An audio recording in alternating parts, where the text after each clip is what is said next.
Olá a todos, bem-vindos ao Timorcast, o podcast do Diligente.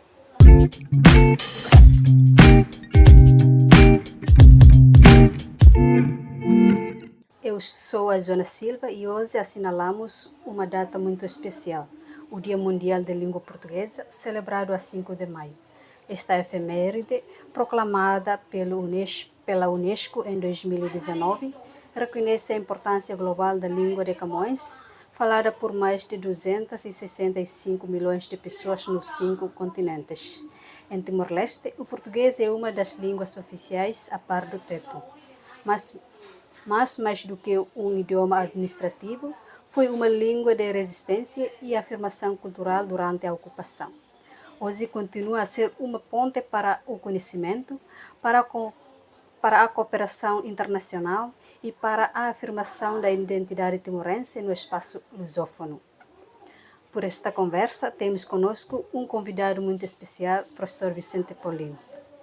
Nascido em Holsa Maliana, em 1978, é doutorado em Estudos de Literatura e Cultura, com especialidade em Cultura e Comunicação, pela Universidade de Lisboa, e licenciado e mestre em Ciências de Comunicação pela Universidade Nova de Lisboa. Foi secretário da Renetil em Maliana, fundador do boletim clandestino Kuda Ulung Liang e observador das primeiras eleições de Timor-Leste. Atualmente é professor da UNITEL e diretor do Centro de Estudos de Cultura e Artes. É uma das vozes mais ativas nas reflexões críticas sobre cultura, identidade e língua em Timor. Professor Vicente Paulino, muito obrigada por ter aceitado o nosso convite. É um prazer tê-lo conosco neste episódio especial do Timorcast. E tudo bem, professor? Muito obrigado pelo convite e gosto muito de partilhar convosco aquilo que eu sei e de certeza que os nossos ouvintes vão nos ouvir também. Para não perder tempo, vamos logo para o nosso assunto. Como foi o seu percurso de aprendizagem da língua portuguesa? Em que contexto começou a aprender? O meu percurso na aprendizagem da língua portuguesa começou no momento em que fui selecionado para frequentar o estudo em Portugal, particularmente no ano de 2000, e depois dessa seleção nós fomos obrigados de prosseguir o curso do português durante 3 meses para prosseguir a nossa viagem até a Lisboa. E, na verdade, que esses 3 meses não foi suficiente, porque o português, de facto, é uma língua difícil e, ao mesmo tempo, complexa, devido às suas variedades verbais, que às vezes faz a nossa cabeça um pouco a doer. Mas esse desafio não foi um desafio bastante doloroso, porque a própria vontade que me leva para aprender mesmo o português. Mesmo que uma língua difícil, mas a vontade me obriga a aprender, porque digamos, um dos requisitos para frequentar o estudo em Portugal é saber ler e escrever em português. O que considera ter sido essencial para atingir a fluência, onde aprendeu a falar com mais confiança? O curso que eu frequentei em Portugal, particularmente na zona de Serra da Estrela, no Conselho de Gouveia, e no Instituto de Informática e Gestão. E neste instituto que aprendi muito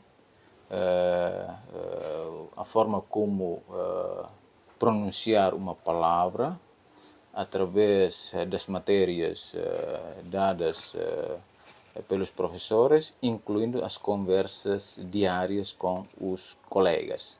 E dentro desse contexto, eu vi o meu português começar a crescer e comecei a tentar rabiscar algumas letras com as minhas próprias ideias nos cadernos e conjugando palavras para saborear a minha própria mente com a língua camoniana. Ok. Que dificuldades enfrentou no seu percurso acadêmico, sobretudo em relação ao uso da língua portuguesa? Qualquer estudante, de certeza que encontra-se encontra-se em fases de aprendizagem, né? E dificuldades que eu encontrei, particularmente, no português em si. E mesmo assim consegui ultrapassar todos os obstáculos devido o meu contato permanente com os meus professores e os meus colegas do próprio curso. Neste caso, mais importante é o diálogo intercultural com várias pessoas para enriquecer e fortalecer o meu português no mundo acadêmico. E, prof, o que o motivou a aprofundar os seus estudos em língua e cultura portuguesa? Eu vejo, digamos que há uma vantagem quando nós aprendemos a língua portuguesa, cultura e literatura dentro dessa língua. Porque o português abre a nossa mente para o mundo exterior e para tal precisamos ler algumas obras necessárias, por exemplo, de Fernando Pessoa, Camilo Castelo Branco e Virgílio Ferreira, e depois Miguel Torga, e mais emblemático, digamos assim, é o próprio Luís Camões, que mencionou o Timor como uma ilha de sândalo onde o sol nascendo, né? E vamos para, por exemplo, aqui em Timor-Leste, ou a maioria da população disse que português é uma língua difícil. Então, por que razão acredita que muitos timorenses veem o português como uma língua difícil? A questão é, penso que, primeiro, falta da vontade dos nossos conterrâneos. E mesmo que uma língua é difícil, se nós temos a vontade, de certeza que tudo é fácil. E vou dando um exemplo concreto. Os nossos conterrâneos aprendem a língua chinesa mais rápido do que o português. O que aconteceu com esses nossos conterrâneos? Depois, a língua coreana, digo, tão difícil. Por que coloca o português como digamos, uma língua tão difícil dentro do nosso próprio ser?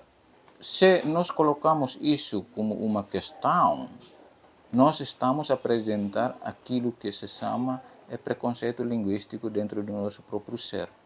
E, além disso, às vezes, os nossos conterrâneos, provável que são, ou seja, não são vistos como seres iguais daquelas que falam português de forma correta.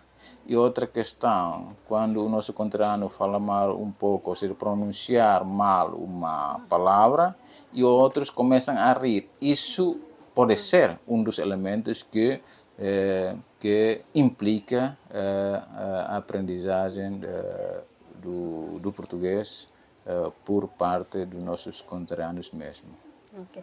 E, por exemplo, isso será que só a falta de interesse da população, só único problema ou ainda mais outro problema? Penso que para a nossa população não há problema. Não há problema, porque a população em si percebe que a nossa Constituição já definiu essa língua como língua oficial com o tétum. Agora, quem cria confusões, ou seja, cria implicações na consideração e apropriação do português em Timor-Leste, é os próprios intelectuais timorenses que incentivam debates, lançam ideias que português é como uma língua colonial, não precisa tal, nós precisamos desenvolver o tétum da tal. Ok, tudo bem.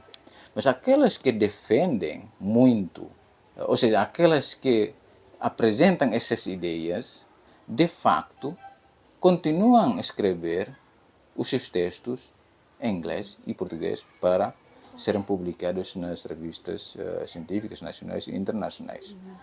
E digamos que,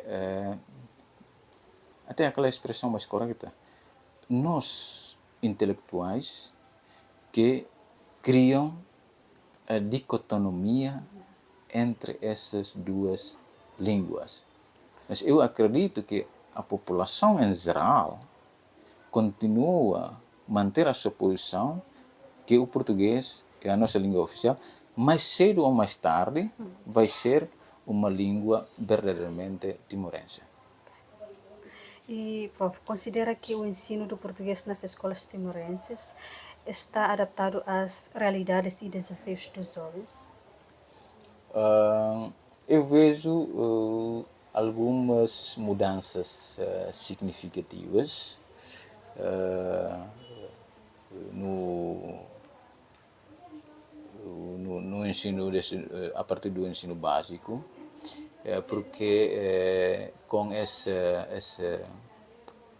iniciativa do Ministério da Educação de recrutar os professores de acordo com as suas áreas de especialidades ou de intervenção, claro que o português vai desenvolver-se a partir da base e acredito que daqui a alguns anos a percentagem dos falantes nessa língua vai aumentar de forma significativa. Okay.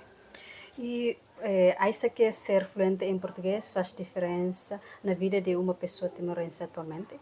Se sim, em que aspectos? Uma língua tem suas legitimidades, né? Uma língua tem suas legitimidades e quando nós falamos português corretamente, sentimos privilegiados e sentimos, não é mais, sentimos pessoas com uma personalidade culta. Ao mesmo tempo, a fluência que temos em uma língua não significa também nós dominamos todas as realidades na nossa volta. Agora, importante é que fluência em uma língua precisamente estabelecer um diálogo permanente, neste caso, diálogo intercultural, com diferentes sujeitos e, ao mesmo tempo, com fazer uma junção definitiva com outras línguas também, porque na fala do português nós usamos também algumas expressões de outras línguas no sentido de enriquecer o nosso próprio vocabulário. E que estratégias poderiam ser implementadas para facilitar a aprendizagem do português em Timor-Leste? Estratégia, penso que há 4 elementos que nós podemos considerar. Penso que a partir da família, coloca o português como língua da família. Língua não fundamental no sentido de comunicação diária. Se dentro de uma família os pais falam português, tentam conversar com os seus filhos com português. E depois, os pais que não conseguem comunicar em língua portuguesa, se os seus filhos frequentam a escola, tentar levá-los para para criar uma conversa em língua portuguesa. Depois, na igreja. A igreja deve colocar o português como língua litúrgica. Depois, no setor do jornalismo, também precisa colocar o português como língua jornalística. E também no funcionário público deve colocar o português como língua de administração. Se tudo isso funciona automaticamente, mas base fundamental também na escola. Se nós falamos tudo, mas na escola não implementa o português como língua verdadeiramente de língua de instrução, também implica aqueles elementos que eu estava a referir. Depois, outros aspectos. Precisa ter uma consistência política por parte do governo sobre a questão da língua portuguesa em Timor-Leste. E, particularmente, no que diz respeito sobre o ensino do português no ensino. Se é possível mexer na lei de base, é melhor ainda, colocando apenas o português como língua de instrução, tirando o téton. Nós podemos ler embora o téton como língua nacional, ok, tudo bem, mas para a língua de instrução, coloca apenas o português como língua de instrução. E outros diplomas, por exemplo, de carga horária.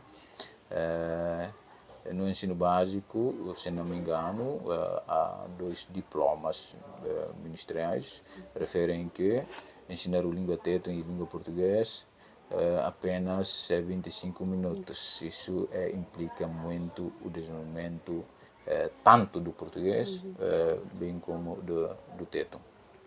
Se é assim, professor, como imagina o futuro da língua portuguesa em Timor-Leste daqui a 10 ou a 20 anos? Eu tenho esperança, mesmo que há divergências, ideias dentro da nossa sociedade. Sociedade que é sociedade entre aspas, sociedades intelectuais, porque quem cria problemas sempre os intelectuais, né? Então,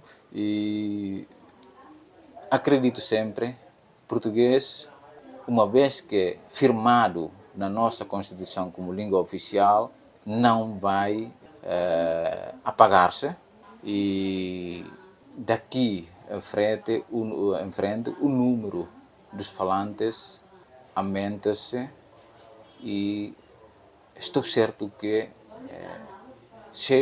mais cedo ou mais tarde o português seja verdadeiramente uma língua dos timorenses. A Pro sempre comunica e escreve em português. Acredita que existe uma elite lusófona em Timor-Leste que se distancia da maioria da população? Penso que não. Todos os intelectuais, tanto elites, aproximam-se o seu ser com a população, porque a forma como desenvolve uma obra baseia sempre nas realidades que se encontram no seu olhar, digamos assim. E depois a sua sociedade, neste caso a sociedade timorense, como base fundamental para produção literária e científica desses intelectuais, até dos nossos elites. E eu vejo que os nossos, eu digo quando elites, aquelas que escrevem poesia, romance e prosas, afirmam-se no espaço lusófono de que Timor-Leste também faz parte dessa comunidade. Nós temos obras para afirmar a nossa existência dentro da nossa, do contexto da lusofonia. Exemplo concreto, a obra de Sanana Gusmão já está bem circulado no espaço lusófono, de Luís Cardoso e de Ponte Pedrinha. Depois, ainda outros autores mais conhecidos, por exemplo, o Fernando Silva, Crisódio e João Aparício. E não podemos esquecer também que o Borges da Costa é tudo. É tudo. Sim. E, prof, para terminar, gostaria de lhe pedir uma mensagem para os jovens que dizem que o português os afasta da realidade, que não compreendem a língua e que se sentem deixados para trás. O que diria a esses jovens sobre o valor, o lugar e o futuro da língua portuguesa em Timor-Leste? O meu apelo aos nossos jovens é o seguinte: aprendam o português, ela é a nossa língua, ela é a nossa alma de ser timorense, e ela pode mudar o nosso percurso de vida quando nós queremos saber, aprender o conhecimento com o português. Se queremos avançar, é melhor com o português. Prof, muito obrigada, professor Vicente Paulino, pela partilha generosa e pela reflexão profunda. E agradecemos também a quem esteve desde o lado a ouvir-nos. Voltamos em breve com mais uma conversa no Timorcast. Até lá, celebramos a língua portuguesa como língua de liberdade, de identidade e de futuro. Feliz Dia Mundial da Língua Portuguesa e da Cultura Lusófona.